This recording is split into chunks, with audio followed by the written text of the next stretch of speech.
Langit sore itu mendung saat Raffi melangkah masuk ke jalan setapak di ujung hutan.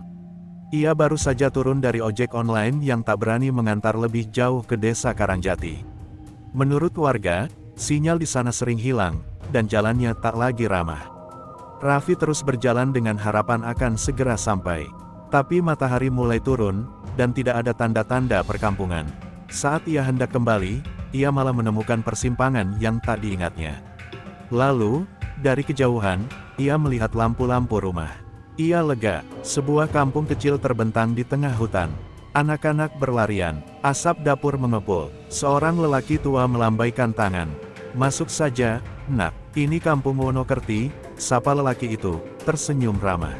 "Saya Mbah Sanip, kau bisa bermalam di sini." Raffi menerima tawaran itu. Malam itu ia makan dengan lahap dan tidur di balai-balai kayu. Namun, tepat tengah malam, ia terbangun. Bukan karena suara, tapi karena tidak ada suara sama sekali.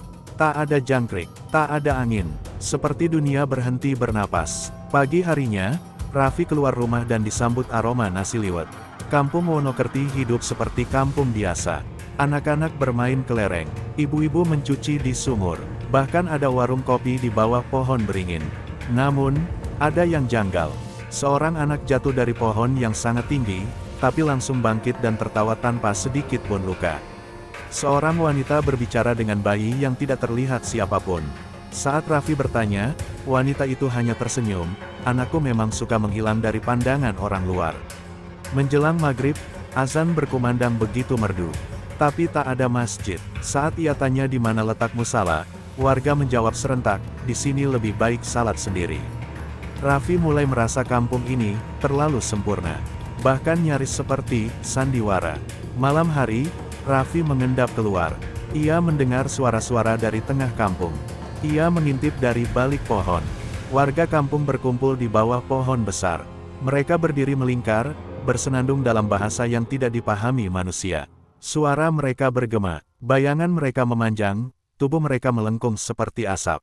Lalu, satu persatu berubah wujud, menjadi makhluk tinggi berkulit hitam pekat, bermata merah membara, dan mulut lebar tanpa rahang. Mbah Sanip menoleh, matanya menancap ke arah Raffi yang bersembunyi. "Kau sudah melihatnya, sekarang, kau tak bisa pergi." Raffi berlari. Hutan kini seperti labirin. Setiap jalan menuntunnya kembali. Ia terus berlari hingga terjatuh ke sungai dan terbawa arus. Ia terbangun di rumah pamannya. Wajahnya pucat. Warga mengatakan ia ditemukan 2 hari lalu, pingsan di ladang kosong. Namun ada satu benda yang terbawa dalam tasnya, bungkusan dari Mbah Sanip. Dengan tangan gemetar, ia membukanya. Isinya bukan nasi, melainkan tanah basah dan belatung hidup yang menggeliat keluar. Dan malam itu, saat ia mencoba tidur, azan maghrib kembali terdengar, bukan dari kampung, tapi dari dalam mimpinya. Suara azan yang sama, yang memanggilnya, kembali ke kampung Wonokerti. Sudah seminggu sejak Raffi kembali ke dunia nyata. Tapi ketenangan itu semu. Setiap malam, suara azan dari kampung Wonokerti terus terdengar di telinganya. Merdu, tapi menggema dari tempat yang tak bisa dijangkau. Ia mencoba meyakinkan diri bahwa semuanya hanya mimpi buruk. Namun, setiap pagi, ia terbangun dengan kaki basah oleh lumpur, dan daun-daun kering dari hutan menempel di pakaiannya. Paman dan bibi mulai khawatir. Raffi makin pendiam, tatapannya kosong. Ia sering berdiri di depan cermin terlalu lama. Pernah suatu malam, paman mendapati Raffi duduk di pekarangan belakang, tersenyum sendiri sambil menatap langit gelap, seolah mendengar suara yang tidak bisa didengar orang lain. "Aku harus kembali," ucap Raffi lirih, suatu malam.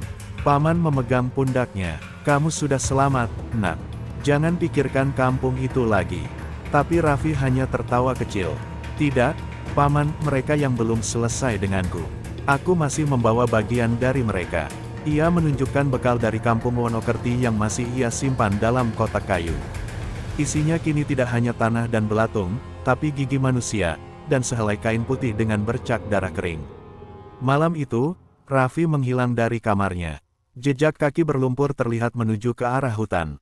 Paman melapor pada warga desa, tapi pencarian tak membuahkan hasil.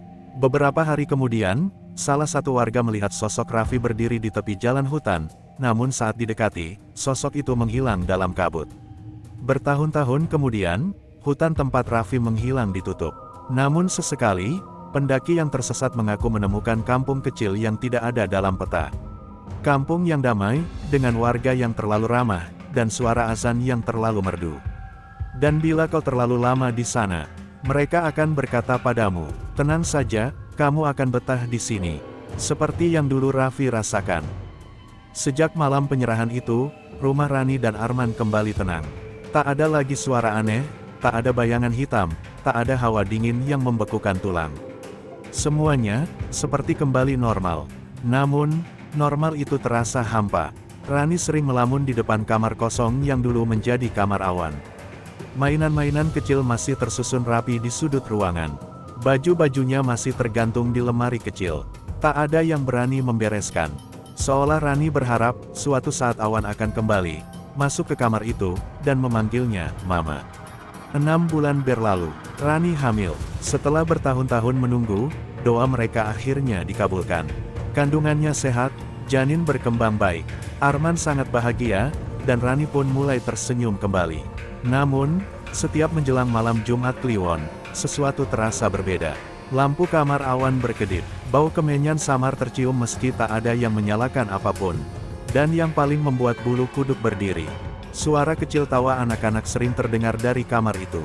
Rani selalu mencoba menenangkan diri. Mungkin cuma angin, atau pikiranku sendiri. Tapi suatu malam, ketika ia hendak menutup pintu kamar itu, suara lirih terdengar jelas. Mama, adikku jangan dikasih orang lain ya. Biar dia temenin Awan nanti. Rani mematung, matanya menatap ke arah tempat tidur kosong, dan untuk sepersekian detik, ia melihat bekas dudukan kecil di atas kasur, seolah baru saja ada seseorang yang duduk di sana. Malam itu, Rani menangis dalam diam. Ia tahu, ikatan itu belum sepenuhnya putus. Anak dari dunia lain yang pernah ia peluk, pernah ia sayangi. Masih ada, masih menunggu, masih memanggil, dan mungkin, saat adiknya lahir nanti, mereka akan bertemu kembali.